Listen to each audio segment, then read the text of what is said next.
got your note. You think something's wrong with Torgal? So you can read. Congratulations. But I didn't say I were wrong with him. I said something weren't right. He's not been eating me treats. He used to love cracking the bones from Molly's boiled brown, but now he won't so much as look at him. Didn't like him. Which is why I'm of a mind that his mind's on something else. You've not been working him too hard, have you? No harder than usual. Is that it, boy? Do you need a rest? What was it you said he was? A frost wolf? That's what the lawsman seems to think. Then maybe this all has something to do with whatever it is that's woken inside him. I suppose things have been different since Rosalith. Perhaps Hippocrates knows something. Instead of everything, you mean? Perhaps.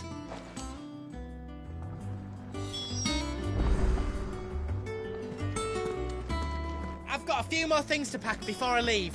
I'll meet yous down in Buckland. Blackthorn, do you have a moment? Not really, no. This won't take long.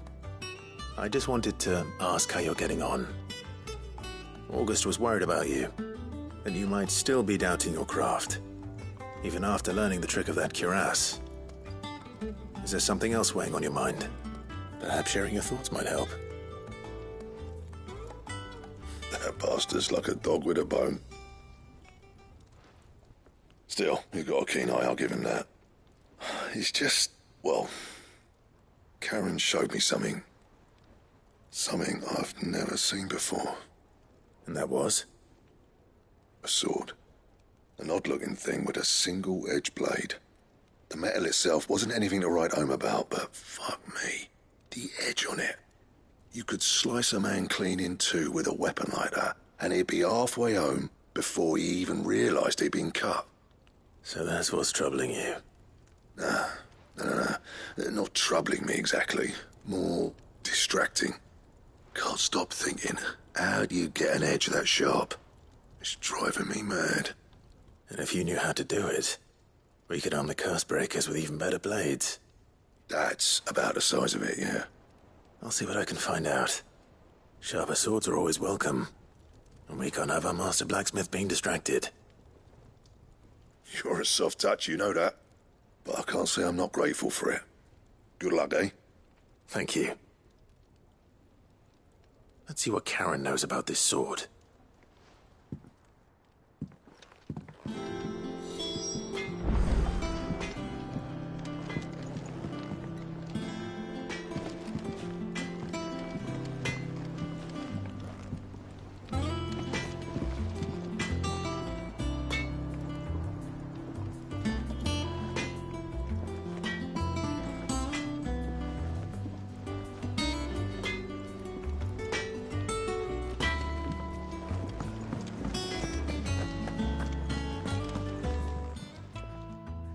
You're looking well, Karen. What do you want? Out with it. I want to know about the sword you showed Blackthorn. Single-edged and extremely sharp. Running around after him again, are you? I suppose I am, yes. But I need to help him find out how to work an edge like that. It's driving him to distraction. Little wonder, I suppose. There's not many like that make it as far as the twins, and those that do go straight into private collections. Which made it nice and easy finding a buyer. Can you tell me who bought it? Where is it now? You think I tell people who my clients are? Suppose you're not likely to go nicking him off me, are you now? Fine. If you stop mooning at me like that. Lord Ignac's the man you want. Dalmekian bloke. Collects weapons and the like. And he's got more money than sense, which is why he's one of my favourite clients. Reckon he'll still be at the inn in Dalamil, where I left him. Thank you, Karen. Oh, and he's a touch eccentric, if you take my meaning. I appreciate the warning.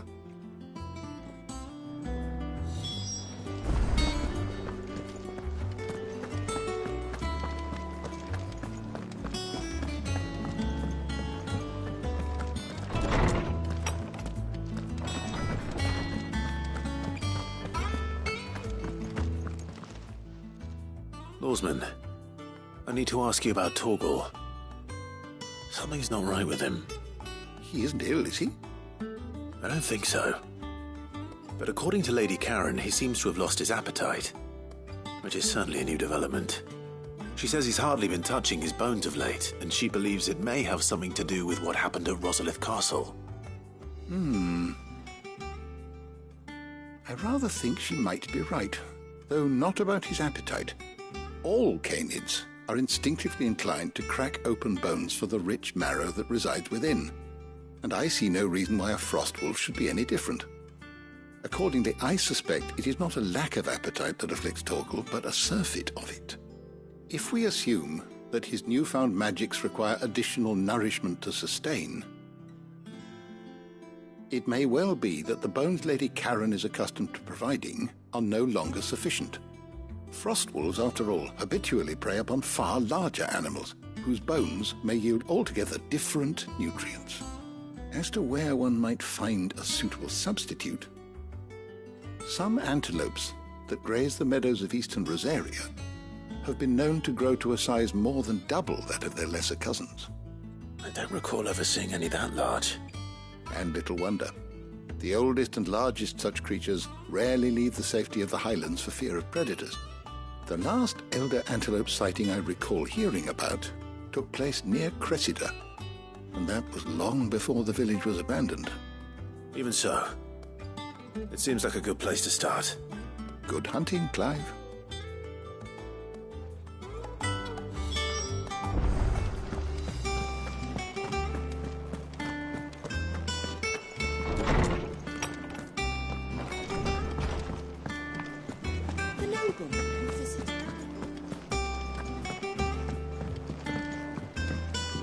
A seed of ingenuity sown in a fertile mind, by long travail of helping hands shall e'er fruition find.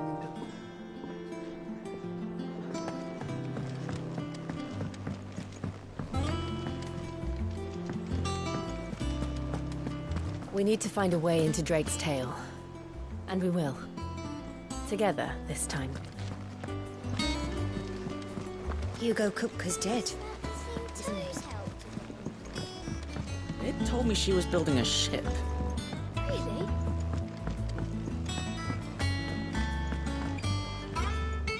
Clive, did you get my letter? That's why I'm here. Shh. Otto might be listening. Is this better? A little. Listen. I've some bad news. It turns out the hideaway may be slightly behind in its payment to certain lenders, and it may be my fault. But I swear to the goddess, I thought I had the numbers square. Sadly, that square turned out to be more of a circle. Zero, you might say. I can straighten it out, I swear, but it's going to take some time, and I'm going to need help keeping it from Otto. Bit late for that, I'd say. There you are! What a surprise! So let me get this straight. You forget to pay our lenders what they're due, and instead of coming straight to me, you get Clive to come to you. And I hope he'll dig you out of the hole you've dug for yourself. Clive, the man in charge of the place you've been cheerfully trying to bankrupt. And you thought this was a cunning plan. Why? Well, who needs paying? Oh, just Martha. And the dame. And, well, Lady Karen. But only 500 talents. We owe 3 of our most trusted friends 5 million gil. Each. 5 million each. They lent us the bulk of the money we used to rebuild the hideaway, you see, and, well, I must have made some sort of oversight. Those ledgers were my responsibility, and it was my decision to entrust them to you. This is my fault. Do we have that much to hand? I can always ask my uncle. No, we don't. And no, you won't. We've lightened Lord Rosfield's purse enough. After the king's ransom we had off him, he deserves better than to see our begging bowl. Besides, we'll need to learn to stand on our own if we're going to make this work. All right. But that doesn't mean you have to shoulder the burden yourself. Is there anything I can do to help? There might be. How'd you fancy taking these to Martha and the dame? Rocks. Rocks, he says. Worth 1,000 talents apiece, these are. A little something Sid and I set aside for when times got lean. And I reckon 15 million in overdue debt probably qualifies. I just hope our associates' eyes are a bit more discerning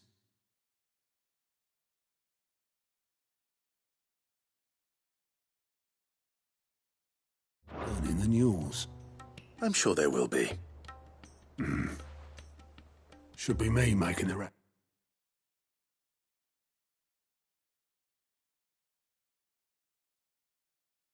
plans, really. But you know how it is with this place. Orders to bark, arses to wipe, and all that. I know. Which is why I don't mind going in your place. Go. Do you know why I only gave Master Clive here 2 star rubies? Because you'd rather...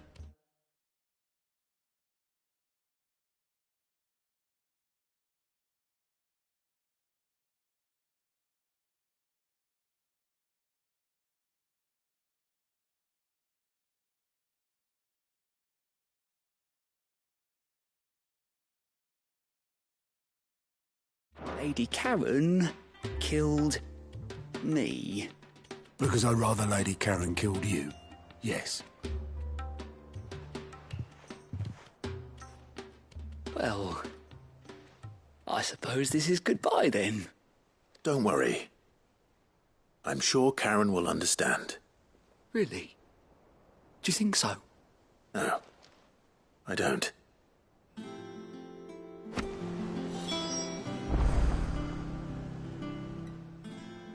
Fancy a look at the list, do you? I'm sorry to drag you into this, Master Clive. It's just I couldn't think who else to ask, and you're always so willing to help everyone.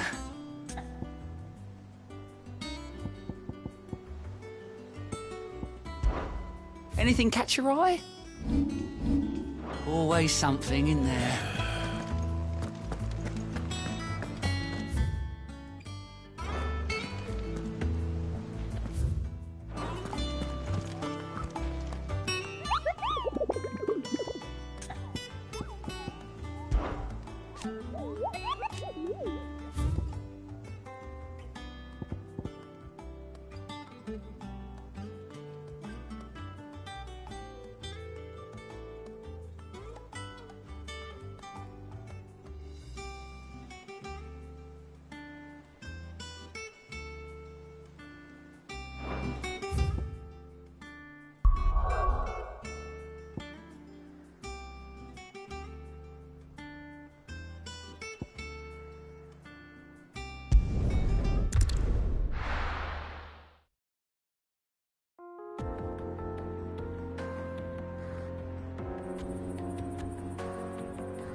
How are you feeling? Better. Thanks to Taya. I'm glad to hear it. And Torgal helped too. Didn't you, boy?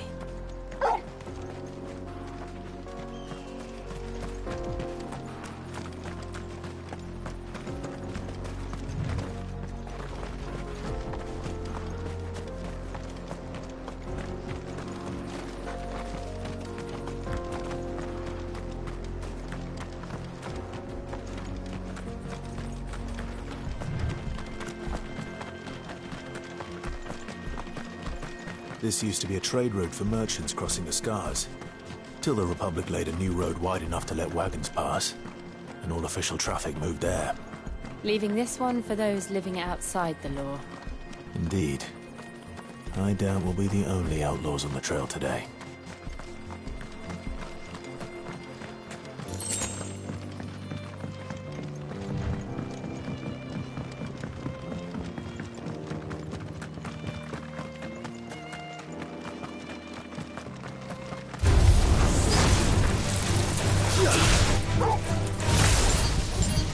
All yours, Torgal!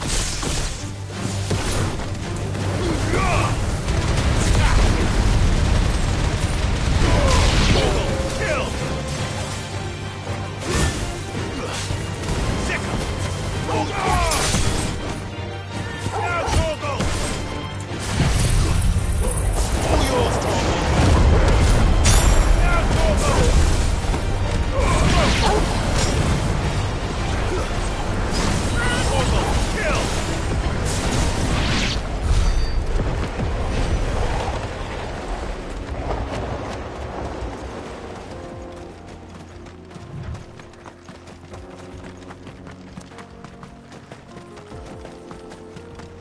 So what do you think? That we'd be lucky to make it out alive. Really? It's as bad as that? Oh, aye. There's trouble up ahead. And too much of it for us to handle. I take it there's danger on the road.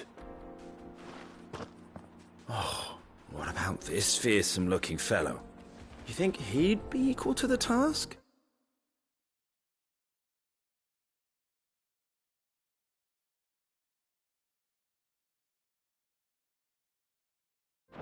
Well, no doubt. Assuming he's willing to hear us out. Well met, friend. My brother and I have been tasked with finding a merchant's missing cart. You seen it by any chance? How does a merchant misplace his cart? Oh, the man's a coward. When he thought goblins might come a-snarling, he ran, leaving his livelihood abandoned in the pass. He sent the two of us to fetch it, but it's gone. Now, I'm not much of a thinker. But I know the work of thieves when I see it. My brother's right on all accounts.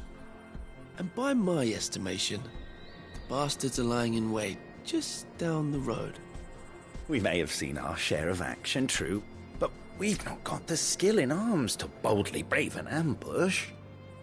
You, however, have the look of a man who needn't fear a band of backwater ruffians. What do you say? Will you help us out? Chances are they'll come for you either way. But if you promise to lend us a hand, at least you'll pocket a reward for your troubles.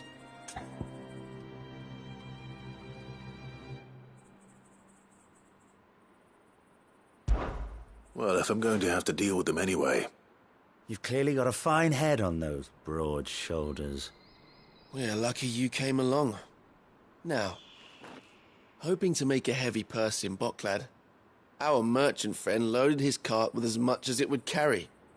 Reckon he won't be forking over the rest of our fee if we don't find those goods. So, while you're seeing to those bandits, you keep your eyes open. All right. Just don't expect me to drag the cart out of there myself. No.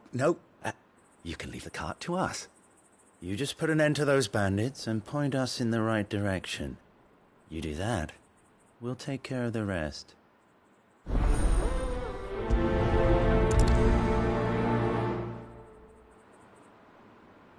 You'll be doing Boklad a favor if you can clear out that pass. Why, I dare say they'll give you a hero's welcome. I'm not sure I trust those two. But if there are bandits lying in wait, I should probably take care of them. Look lively, you lot! We've got guests! These must be our bandits.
That's them dealt with.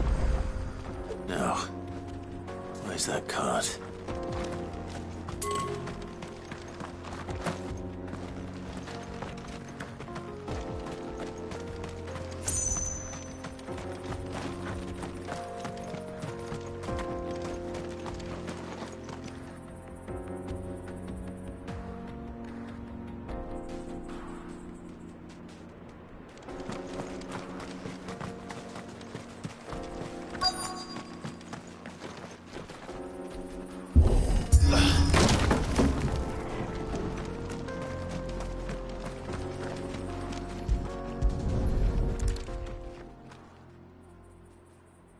Getting all of this out of here will be a nightmare.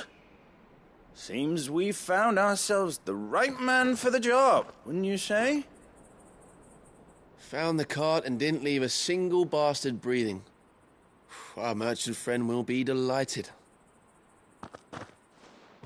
And how exactly will he be getting his goods out of here? You leave that to us. After all, it'd be wrong to make such a fine warrior haul cabbages to market. You've done your part. And that's all you need to worry about. Here.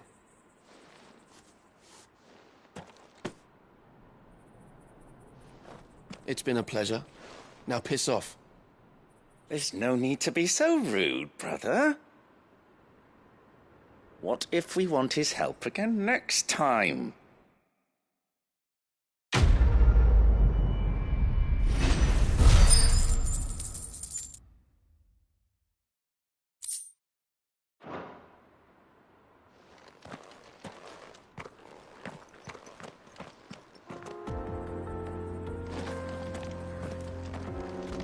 You've had your reward and you're not getting any more. Now piss off.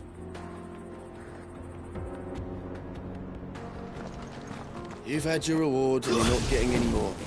Now piss off.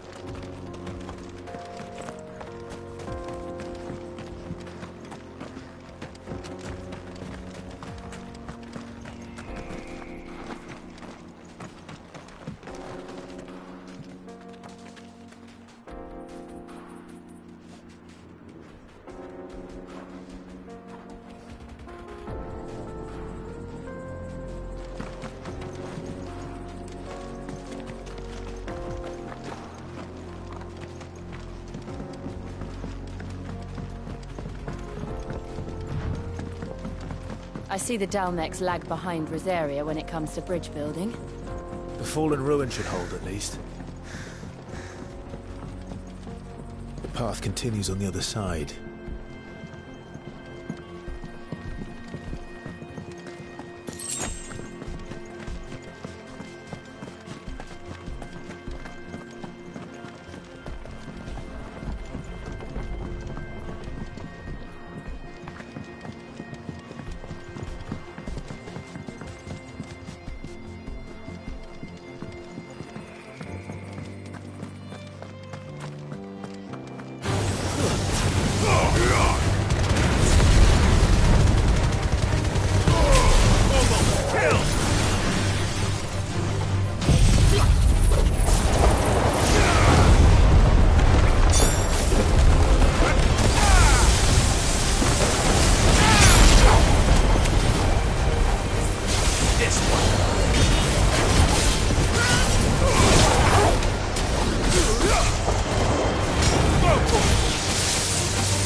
So this is Zemeckis.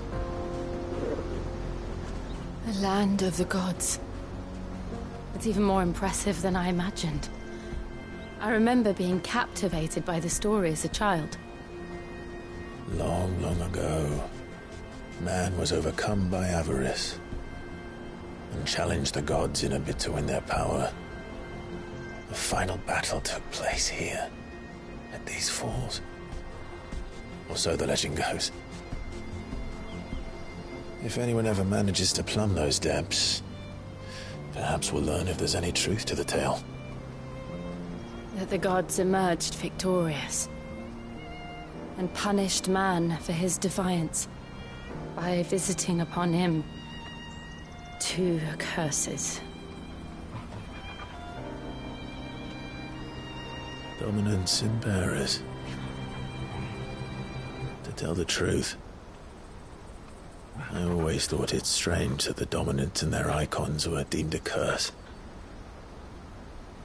Back home, the dominant inherited the throne. They were admired and exalted, not spurned. Whenever I got to that part of the story, I always assumed there must be something I'd misunderstood. You had a lot of storybooks, didn't you? In your room, I mean. When we were young. The old legends were always my favorites. Epic battles between gods and men. Father encouraged me to read as much as I could. He thought it good for my education. You really were a boy like any other, weren't you?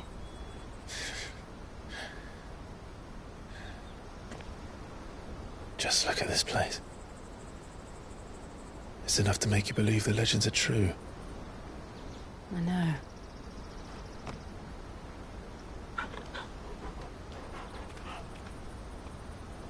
We're not far from Boklad. The road will be busier up ahead. And we'll have to keep our wits about us.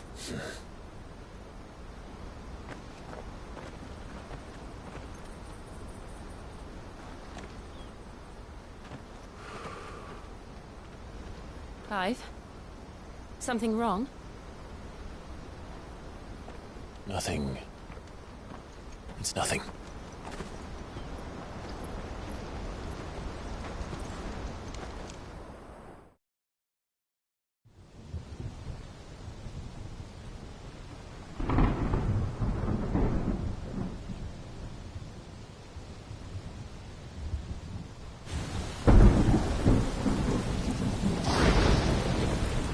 I see the reports are true, Father.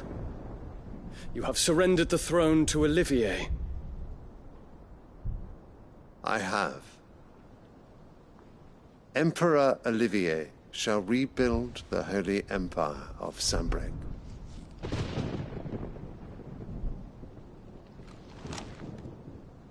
How is he to rule an empire? He is but a boy. I shall advise him until he comes of age. Father, please. Or for as long as I am able. The empire we seek to build needs young blood to rule it, and I can think of none better suited to the task.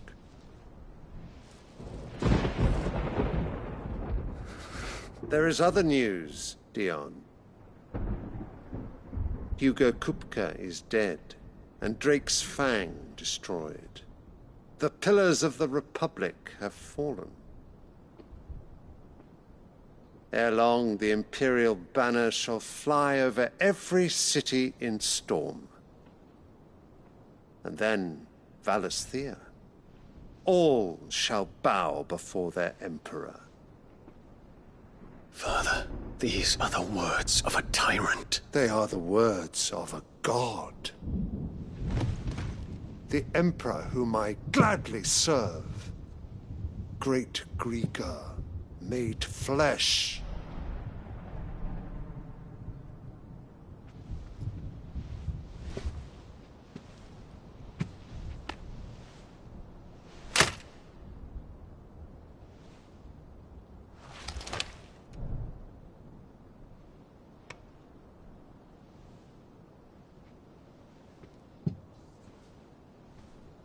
Return to your camp, Dion, and ready your forces.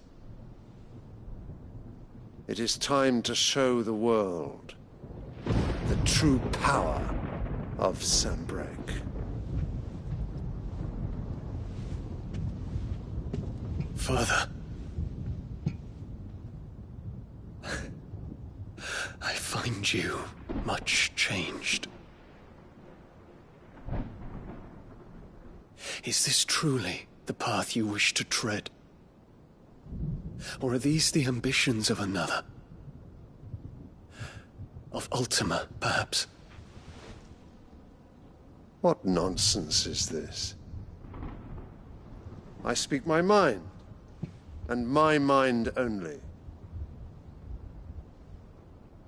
Though I do owe Annabella thanks for reminding me of certain truths regarding the nature of nations, of rulers,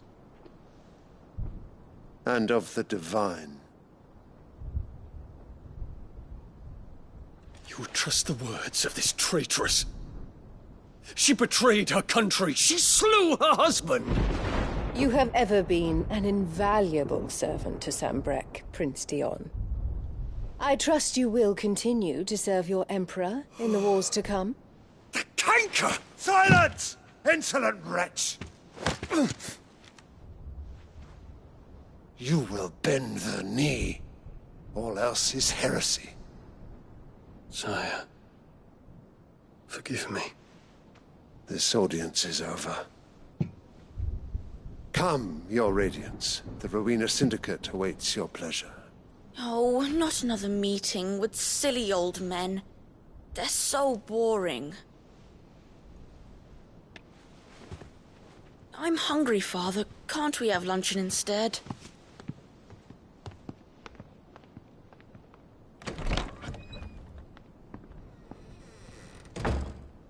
Does it pain you that you will not inherit your father's throne? I have suffered worse.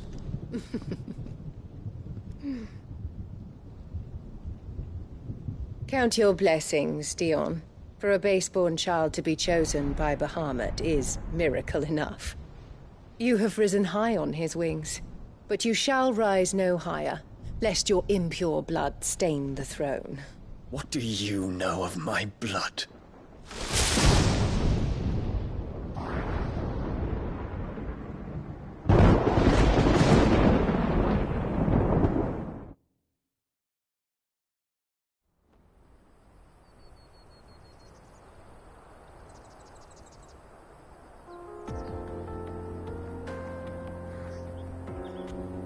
The Boklab markets are to the north. We just need to hug the coast.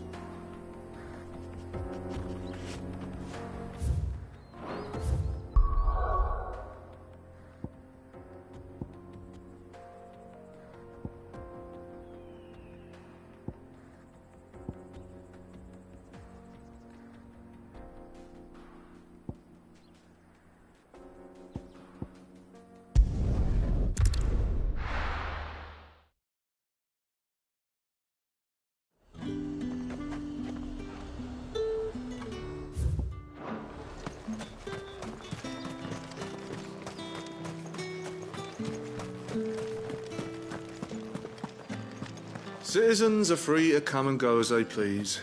Checkpoint's open to all. You'll find little beyond Northridge, though. When the throne moved south, most with any sense followed.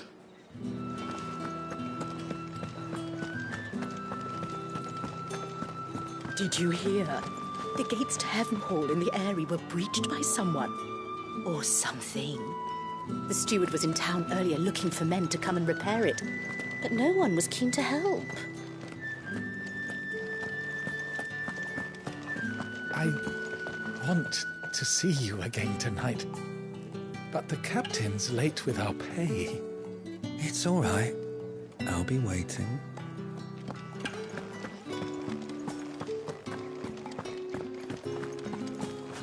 Time was there were great coin sacks swinging from every belt in town. Not anymore. Since the capital moved, they're all shriveled to the size of peas. Time was there were great coin sacks swinging from every belt in town. Not anymore. Since the capital moved, they're all shriveled to the size of peas. Seeing as business is scarce these days, the Dame decided we should all learn to read. I only wish she had some smaller books. My arms ache something fierce. What am I going to do without sweet water and oil of talc? Still no caravan from the Dominion's perfumeries yet, then?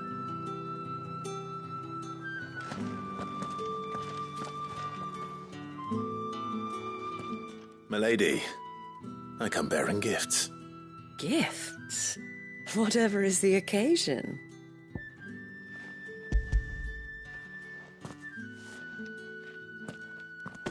Oh my. Clive, you really have outdone yourself. Otto asked me to give it to you. To settle the Hideaway's debt with the Veil. And to compensate you for the time it took us to do so. You disappoint me, Clive. I thought you might finally be warming to me. Tell Otto he can keep his baubles. I tried to tell him as much the first time around. The man owes me nothing, nor does the Hideaway. My contribution to the restoration effort was made freely and willingly. It was the least I could do.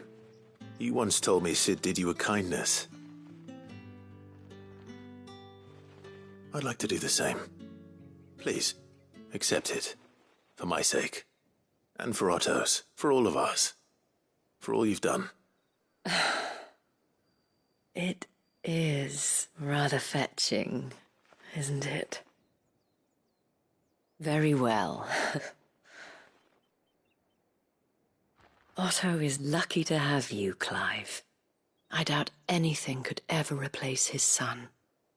But you and the others at the Hideaway are the closest thing he has to family.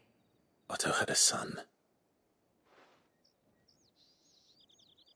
Long ago, yes. Sid told me Otto lost him when he was just a boy, and blamed himself for not being able to stop it. I don't know how it happened, whether there was anything he could have done, but it was clear that it weighed heavily on him. I didn't know. How could you have? I doubt anyone did. Besides Sid, I've never met a man more keen to bear his sorrows in stoic silence. An ill habit, given that both have always been surrounded by friends desperate to help them. I'm beginning to see that.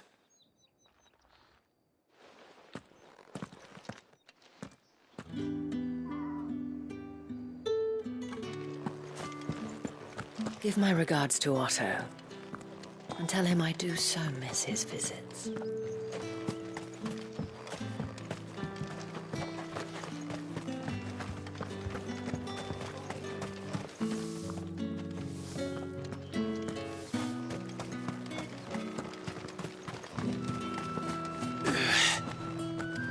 We should find a caravan south. Look, there's still time.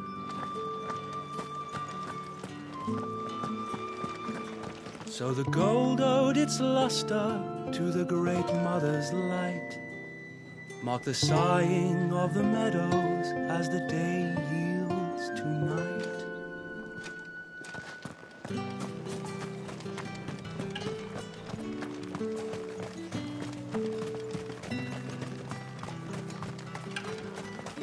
You want a spot on the Dominion walls? You'll need to do better than that!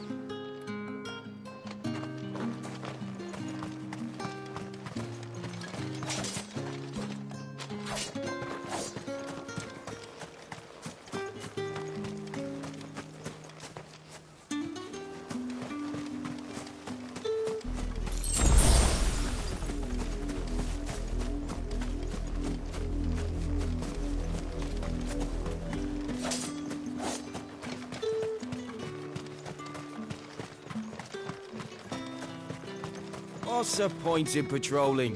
The bands have all followed the coin to Twinside.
decent harvest in 5 years.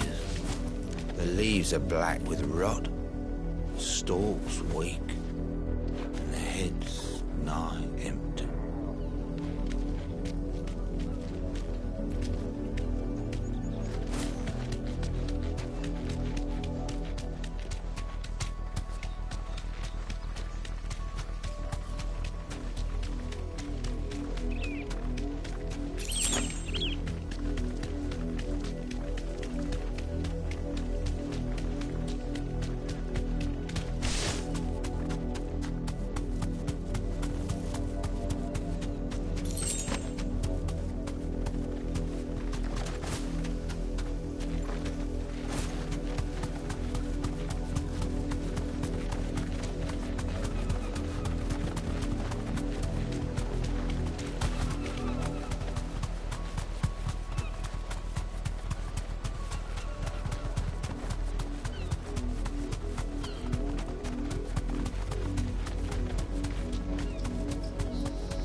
Back to the stables, girl. If you're looking for a meal and a bed, I suggest you continue up the road to Northridge. You'll find little here but dust and despair, and certainly none of the bounty these parts once offered. I told you we should have gone to the Dominion. I told you! How was I supposed to know the rye would all blacken after the mother fell? 20 years we served that man, and this is the thanks we get. I hope the bastard chokes on a bowl of fucking desert porridge.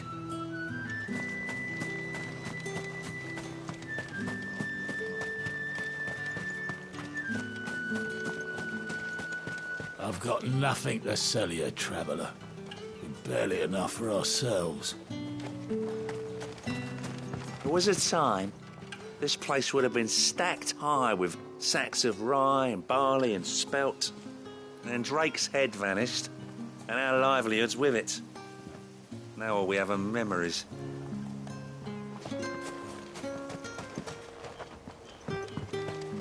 Who does he think he is?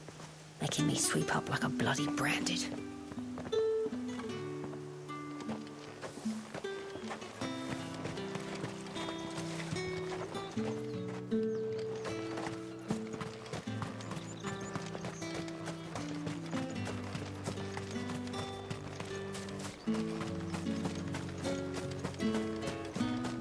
When the crystal cracked, so did the preacher. Stopped giving sermons. And then one day he was just gone.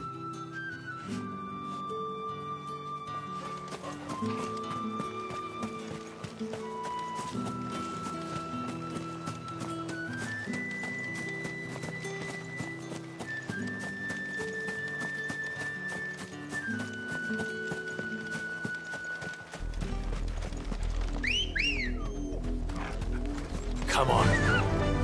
Faster!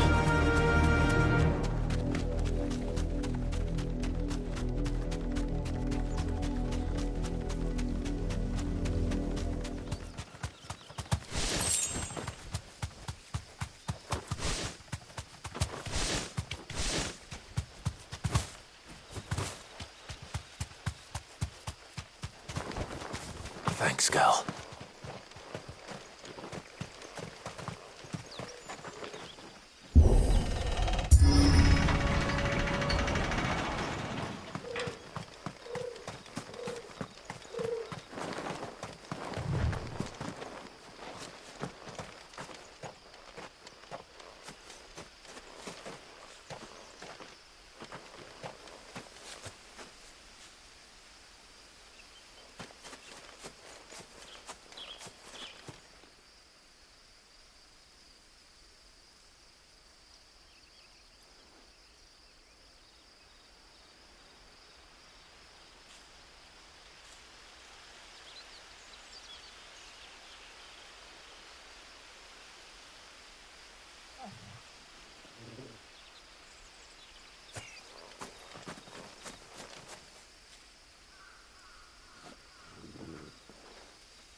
Ready, go?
Away, traveller. The penitent's gate remains closed by order of the Imperial throne.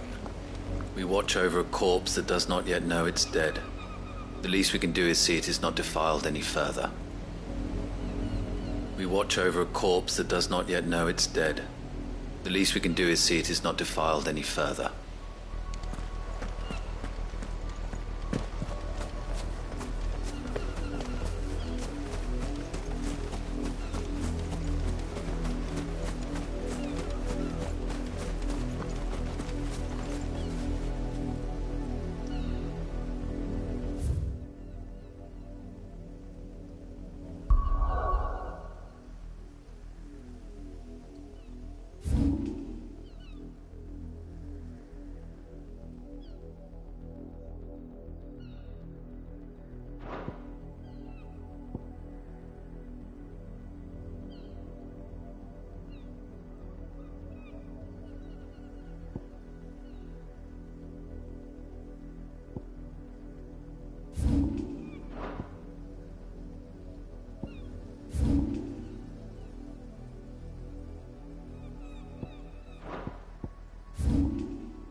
People take notice of wealthy men. Shouldn't be too hard to track down Karen's collector. Back again, are you? Any more trouble and you'll be barred for life, however deep your friend's pockets might be. They're saying Drake's fang is gone. The whole Mother Crystal gone. What are we gonna do? Calm yourself. We don't know for sure. It could have just been a tremor. Here, you. Listen, I've got this theory. The Fallen, I don't think they all fell. Some of them are still living among us. You could be one of them. I could be one of them.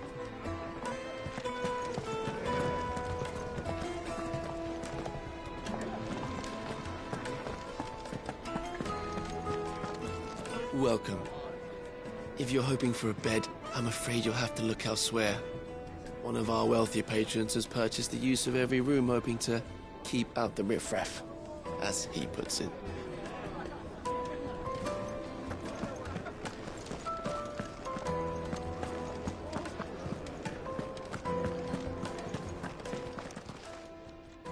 My reputation will be ruined!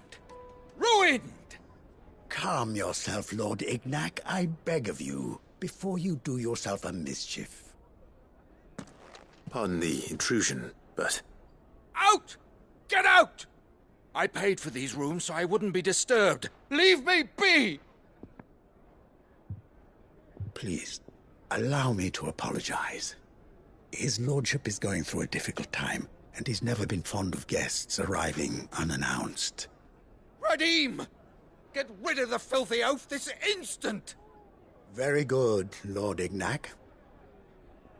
Would you mind stepping outside for a moment?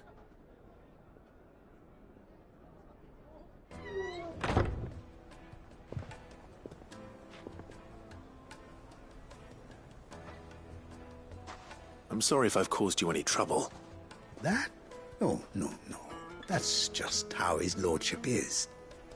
Though the morning's events have left him somewhat fractious. He has been dispossessed of his luggage, you see. The thieves also made away with a considerable amount of coin. Coin the innkeeper will soon be keen to collect. I don't suppose a certain blade was among the stolen items. A single-edged sword. It was purchased from a merchant friend of mine. Ah, you know Lady Karen. Yes, I'm afraid it was.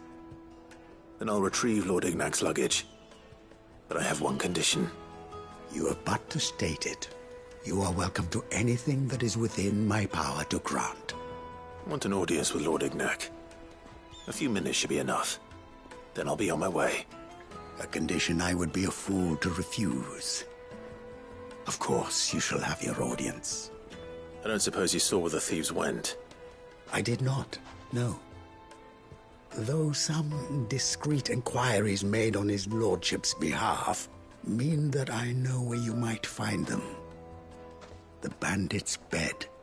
Every ill-gotten coin in Dalamel is said to pass through that disreputable corner of the Valcroy. Then that's where I'm heading. I shall speak to Lord Ignac in your absence, and arrange for an audience upon your triumphant return. That will be very kind of you. Farewell, and best of luck. It's a wonder the Republic tolerates the existence of the bandit's bed. You would have thought a few dozen good men might put an end to the problem. Then again, what commander would want to march his troop into the Valcroy?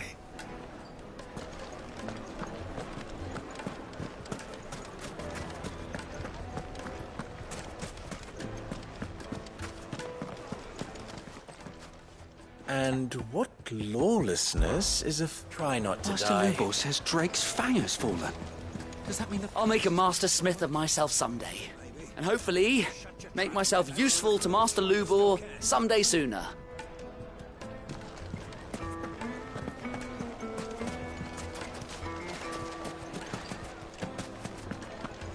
It seems the rumors were true. Drake's fang has been destroyed. Then it's only a matter of time before the town goes to rack and ruin too. We should leave while we have the chance.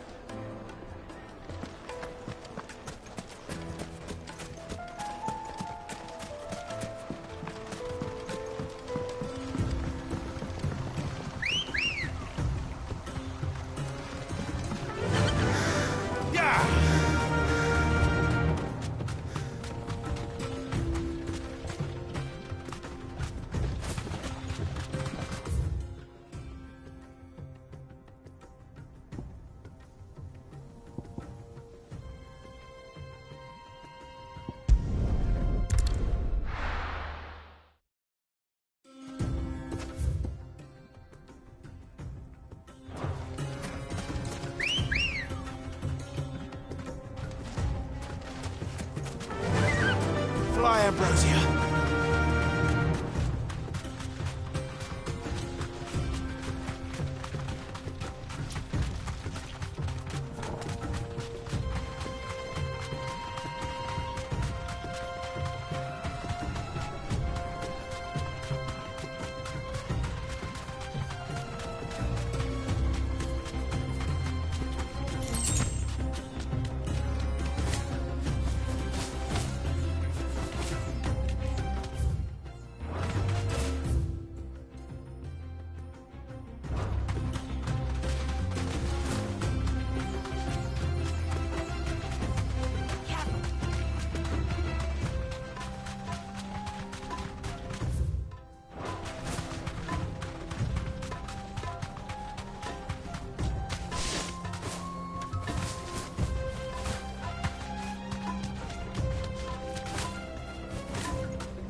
do, girl.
It's the same as the one back at the hideaway.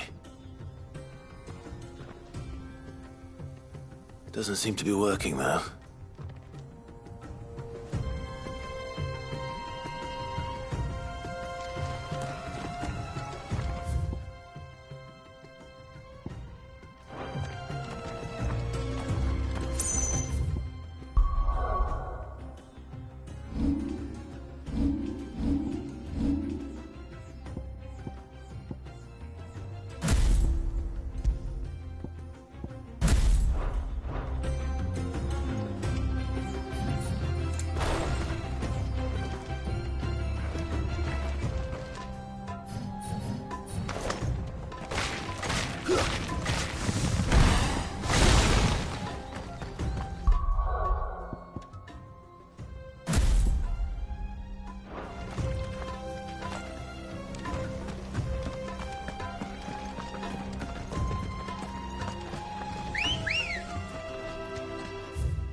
Good girl.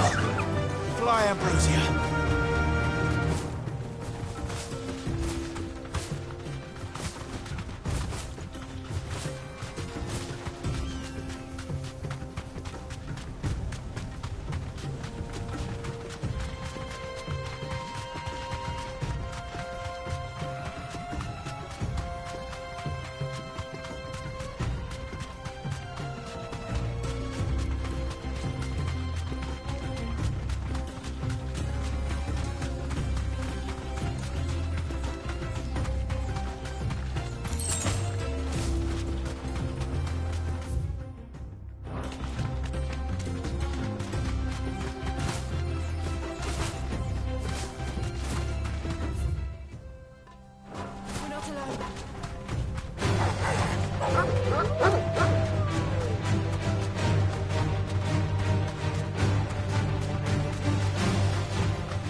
Got company!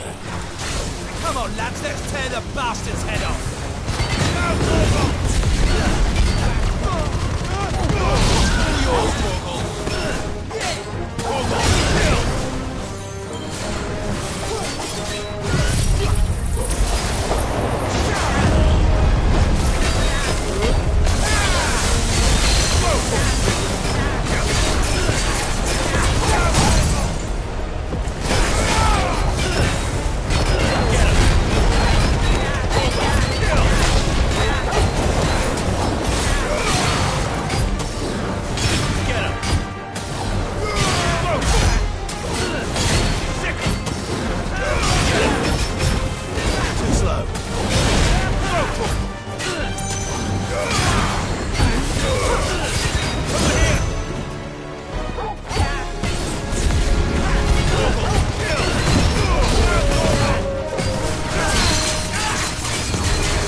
This must be Ignac's luggage. Nothing seems to be damaged. All right. Let's get it back to Delamil.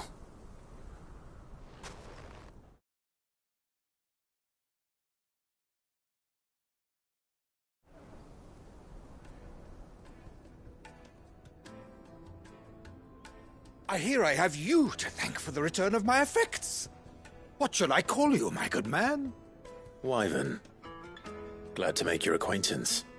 A formidable name indeed. Well, Wyvern, I appear to be in your debt. Radim here tells me you wished for an audience. Is that all?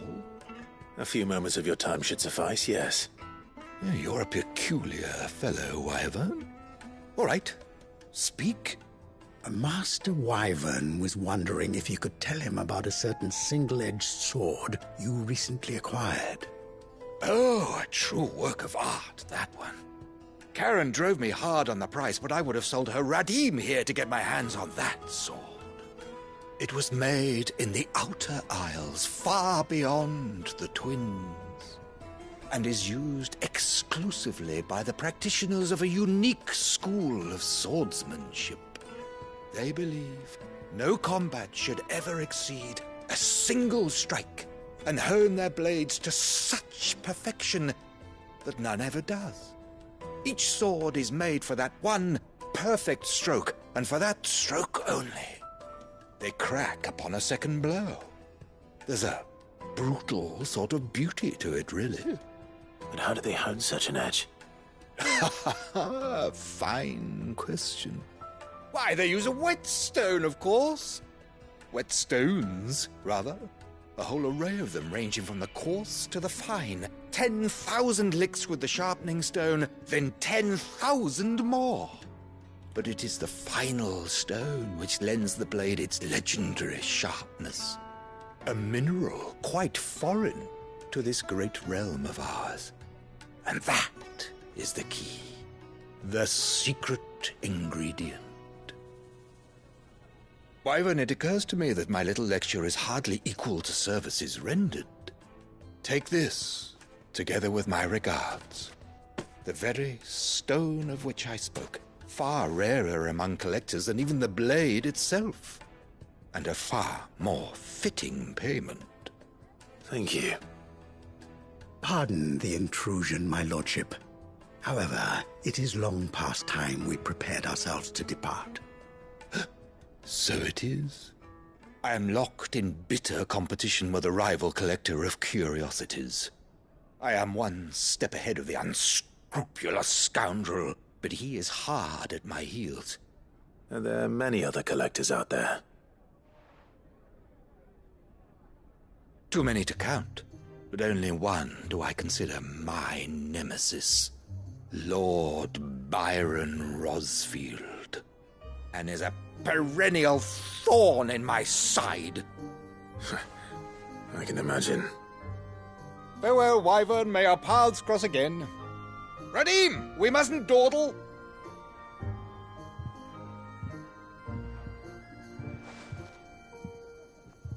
I think his lordship is rather taken with you, Master Wyvern.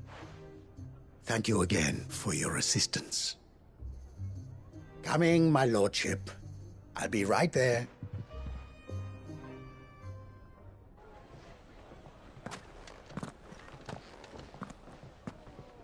Trust Uncle Byron to find such an interesting rival. Now, let's see what Blackthorn makes of this whetstone, shall we?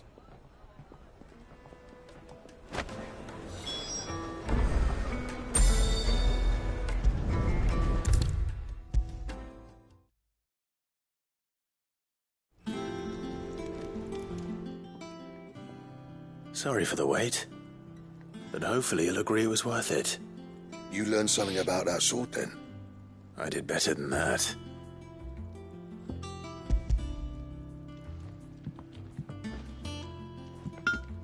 A whetstone? Yes, but not one you'll find anywhere in Valisthea.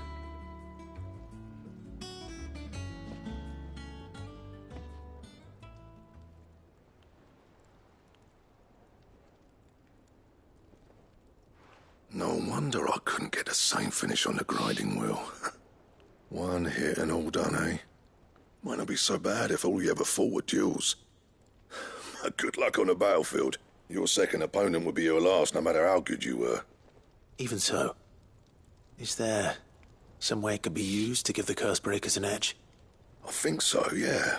With this whetstone and the right kind of steel, I could probably even make a twin of the blade that rattled me. But there'd be no replacing this little rock once I worn it down to a sliver. I reckon we get a dozen swords from it, if that. Swords that the Cursebreakers wouldn't know how to wield properly, and that would see them through a single fire piece. Nah, no point trying to copy that thing. Be about as much use as a wax anvil. But finishing our blades with a whetstone this fine, now that's something to consider. And what's finer than fallen masonry, eh? Or more hard-wearing, for that matter. Just imagine it. Good Valisthean steel with an edge as sharp as any found in the Outer Isles. I won't make a copy, nah. I'll make something much better. I'm sure the Cursebreakers will be delighted. Just don't push yourself too hard. Don't you worry about me, sunshine. I've been working day and night since I was half your age, and I'll still be here when you're long gone. Hey, thanks, Clive. I mean it. I owe you one, August too. It's good to know someone's looking out for me. He'll be happy to hear you said that. And I'll see that my debt to you's paid. First new blade I make's got your name on it. You come and find me when you've got the materials. All right. I will.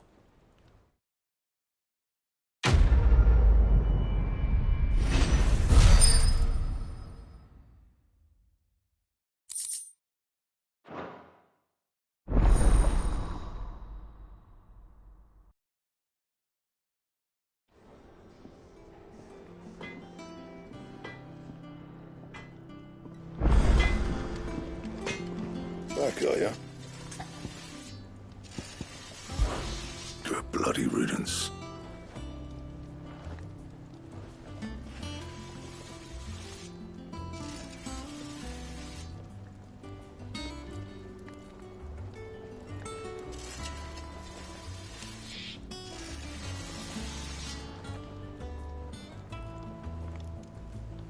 One included. What do you want?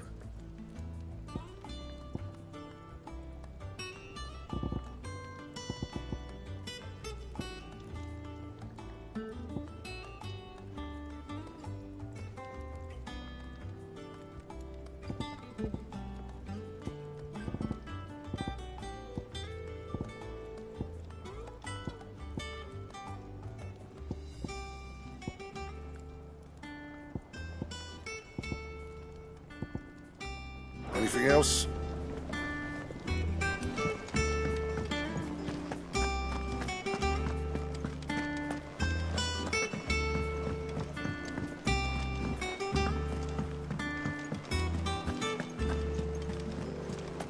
Is that the thing Tomes helped with? Mid told me she was building a ship. In case you've forgotten, Twinside's under siege. So don't be surprised if they're picky about who they let in.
Clive, we weren't expecting you.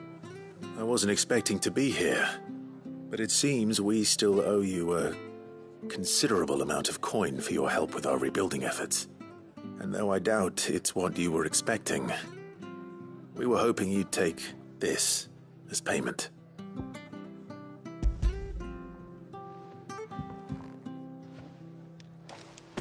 A star ruby?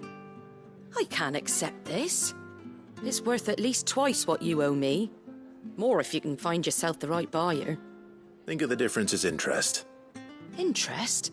If word got out I charged that much, no one would ever borrow from me again. Anyway, why are you the one here asking me about this? I'd have expected Otto. Bit much sending the Lord Marquis out to settle your debts, isn't it? The old goat working himself to death again? Something like that. Most days I think he's the only reason the hideaway's still standing. Same as always, eh? Back when the place was nothing but a twinkle in the eye of a recently retired Lord Commander, word is he was the first one Sid reached out to. Probably knew that without his strong arm and level head, the idea would never get off the ground. Sid may have been the face of the hideaway, but Otto's always been the backbone. And when Sid passed away, we were all worried that would be the end of it. That Otto would just give up. His death was hard on everyone. But it must have hit Otto hardest of all. But he didn't give up, did he? Quite the opposite, in fact. If I recall, he was the one who nominated you as Sid's replacement, and rallied the rest around you. I reckon what he saw in Sid, he saw in you too. And don't we all? Doesn't hurt that you're half as stubborn and twice as handsome, neither. That, and you keep good company. I suppose I do.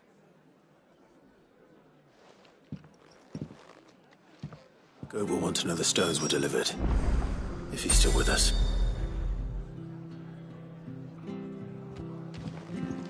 Suppose now I have to find someone who can actually afford a star ruby.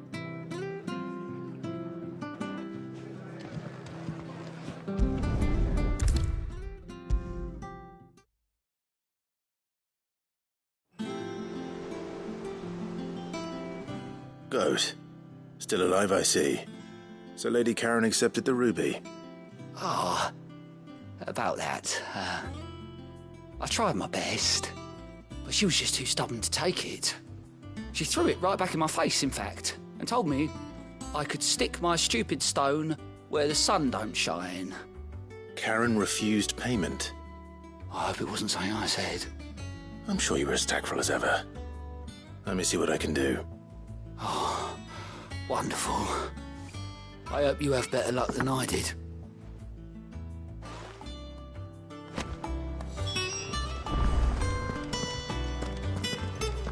In case you've forgotten, Twin Side's under siege.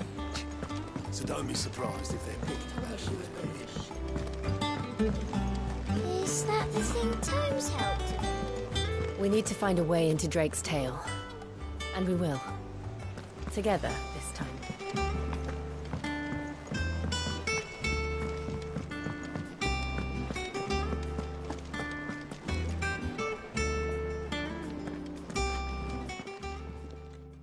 Lady Karen, Goat tells me you weren't happy with our offer. Would you prefer the debt was repaid in coin? What debt? I don't recall lending any of you like me hard-earned gil.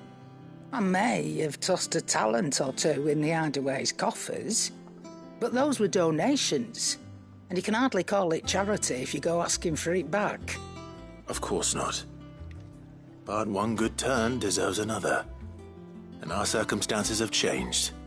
Surely you wouldn't shun the gratitude of a pauper who happened to have become a prince. Oh, so you're a prince now, are you? Fine. But I'm selling it and taking what I'm owed, then you're getting the rest whether you like it or not.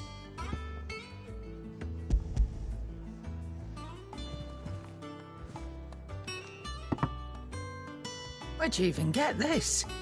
A decent trader might nab 1,000 talents for a star ruby. A canny one, meanwhile, might claim it were nicked from the belt of Sid the Outlaw himself and ask twice as much. Might be I already have a buyer in mind. Might be you even know her.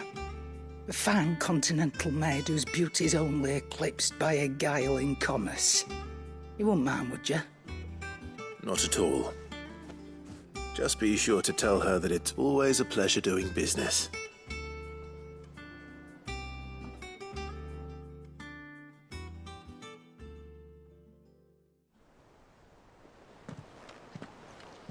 I hear you ended up delivering all 3 stones.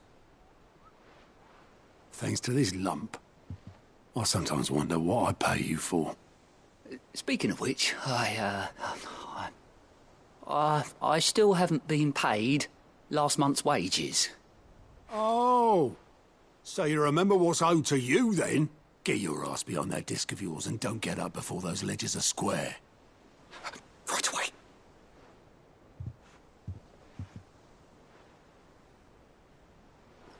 I've seen that before. Yeah. Plenty of times. It was the only goblet Sid ever used, either out of habit, or because the filthy soul couldn't be bothered to find a clean one. I knew so little about him. Like most people. Martha and the Dame both seem to have fond memories of him. I bet they do. How long did you know Sid before he...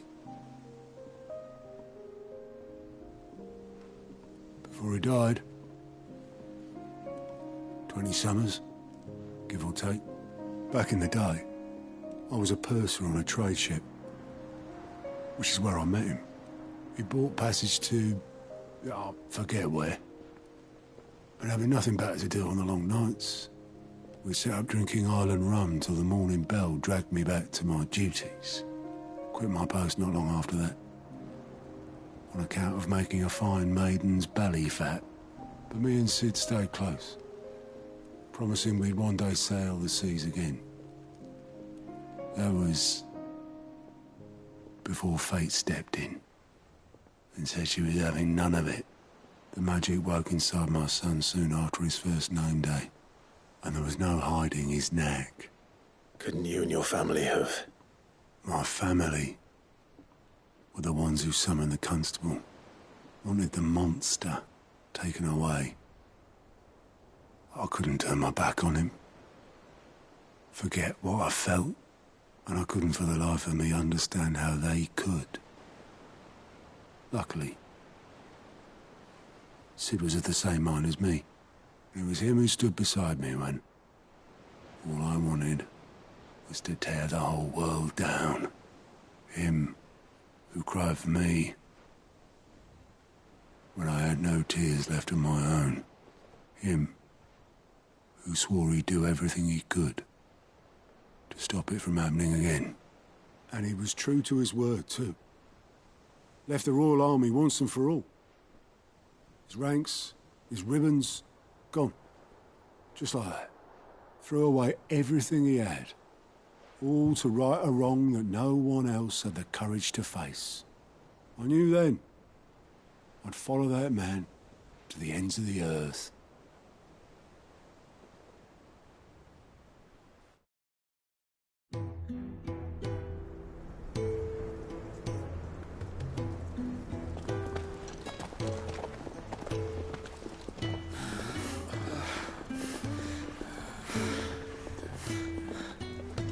He was always too clever for his own good, was Sid.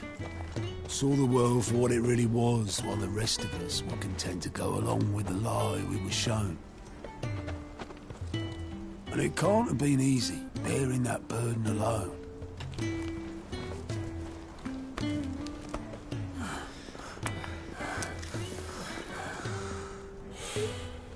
But he didn't let it stop him. He never lost faith in what he believed was right. And that gave us faith in him. Faith he'd steer us true. So I swore to myself that I'd always be right behind him, ready to catch the stubborn sod if ever he should fall.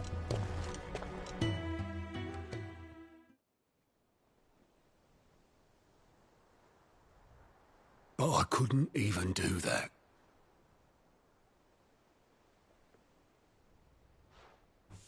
Ignore me. Just the ramblings of a tired old man.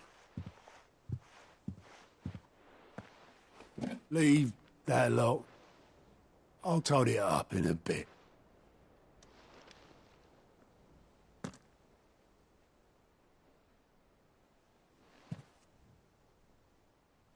This is Sid's handwriting.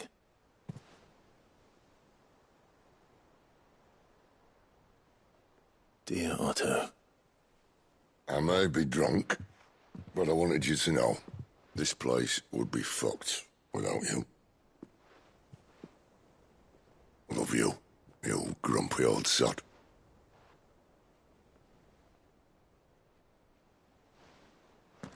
This note. Hmm? What about it? Sid was right. Without you, we'd all be lost.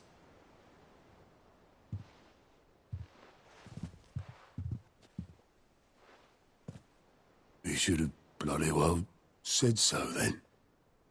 Just once. Before he went. But then, why would he? Him, or anyone? I'd only have told him to piss off.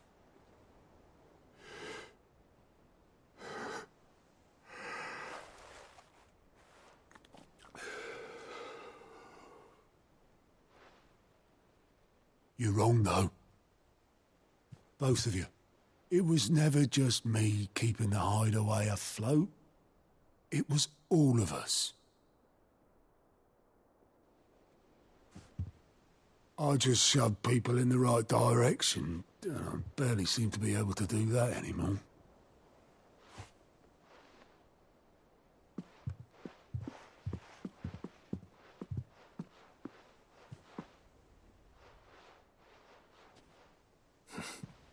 Would you rather go at the helm? Well, maybe I've got a few more years left in me.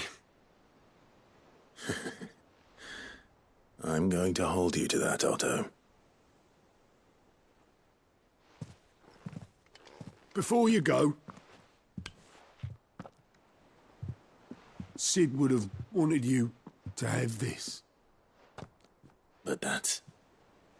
This'll do me just fine.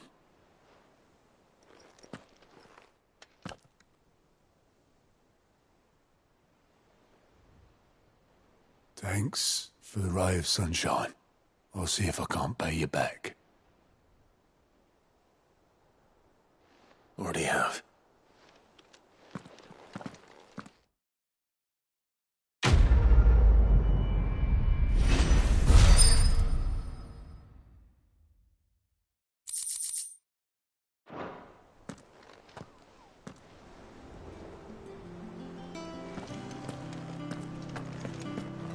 You, might want to give that thing a rinse.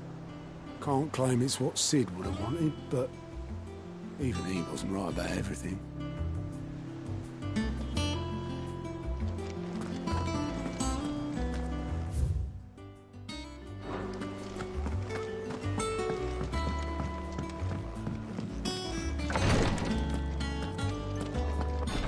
It was good of you to help Mid.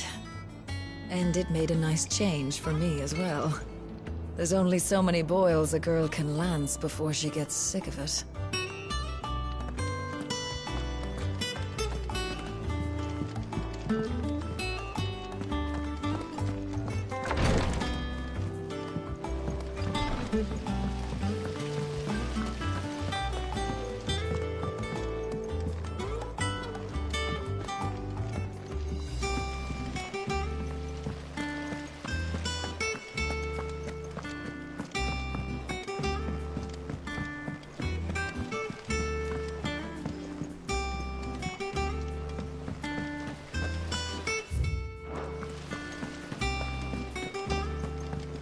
Wish I could take one of our birds for a ride.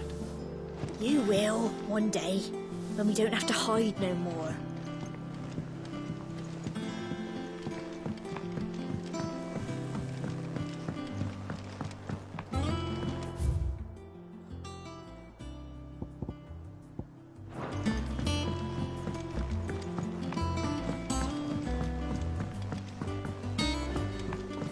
I went up to give some greens to the...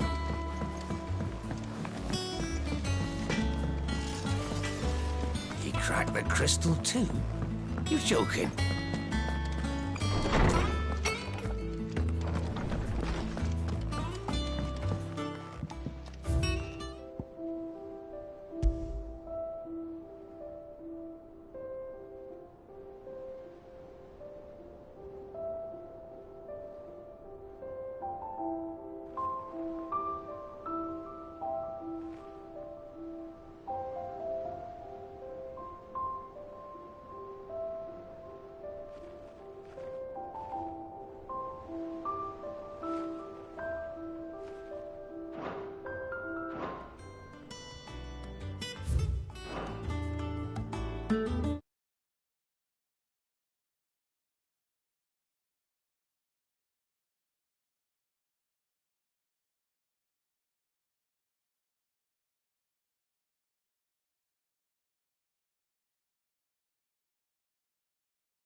had a man of Grieger mopping their brows. The whole thing's unseemly, if you ask me.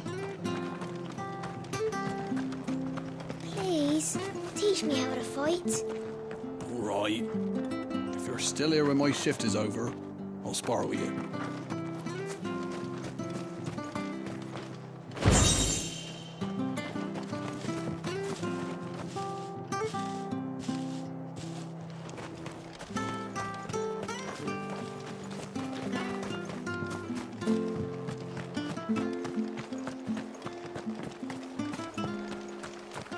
Naught but wild beasts, this end. All their twisted talons and gruesome maws used to turn my stomach. But that was before I heard about the Black Shields.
Well, it's certainly quiet. If I were a giant antelope, it would seem like just the place. I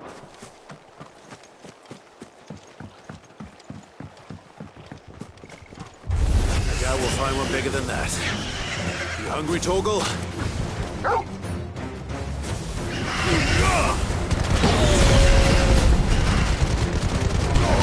Torgal, kill!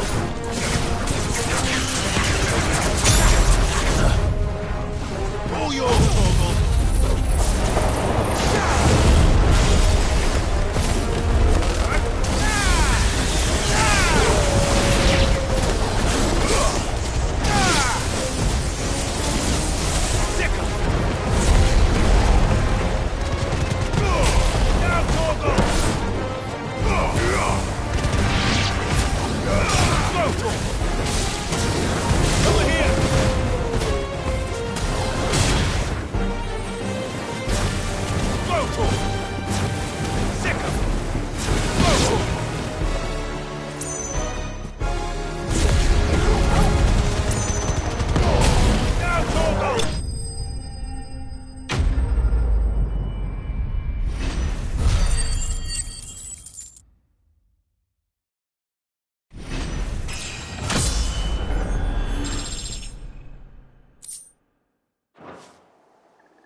Now,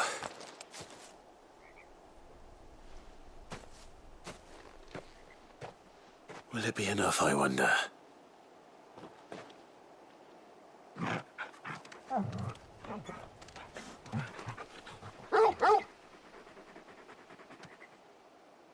I say that answers my question, which means we owe the lawsmen our thanks. You're just a big puppy, aren't you? A very big puppy.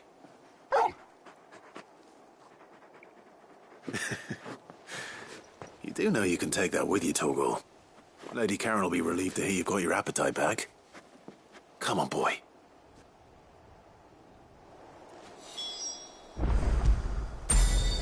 When did you get so big?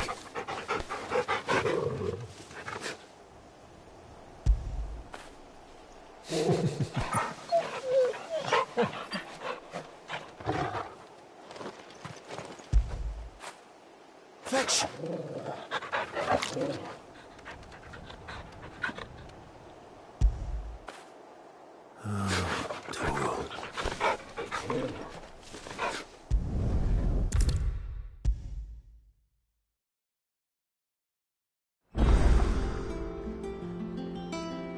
I noticed you and Torgal had gone off somewhere.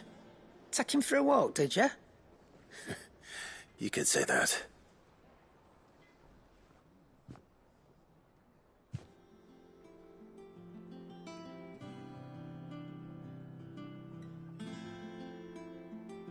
So, Molly's leftovers weren't good enough, eh? That'll teach me for treating you like you're still a pup. All right, no need to shout. Now we know what you're after, I can see about getting some in. Speaking of which, I brought one for later. Can I leave it with you?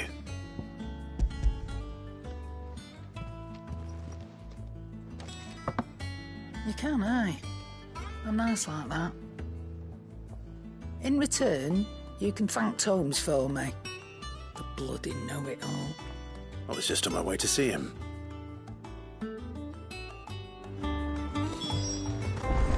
I've got a few more things to pack before I leave. I'll meet you. Track the crystal too? You're joking. It's no joke. Drake's fam is gone.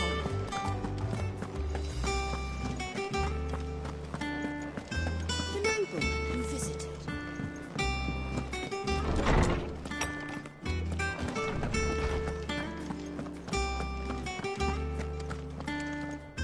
Ah, Clive. Were you able to locate your quarry?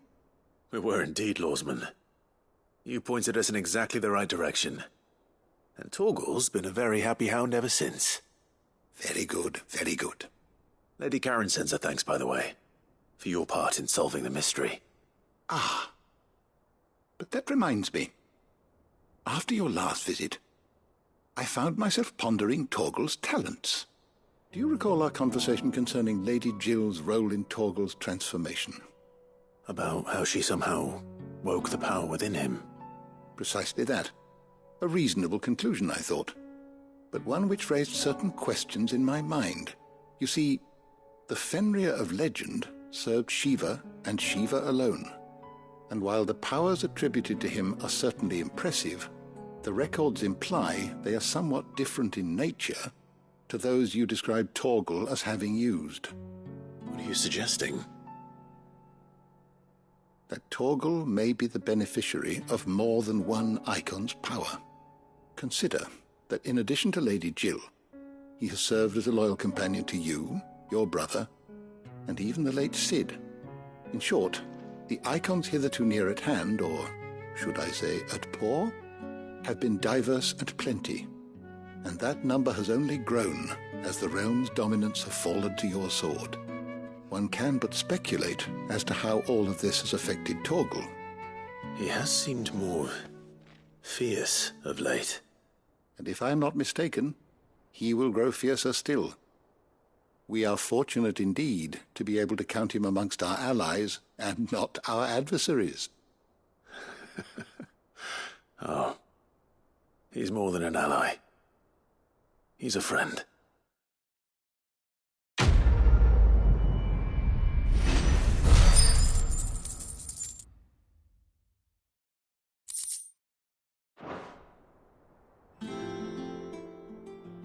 My knowledge is yours.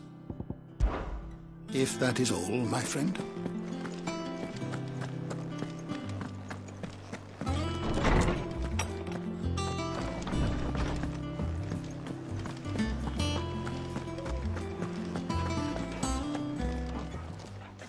Well, don't just stand there gawping. It's all right then.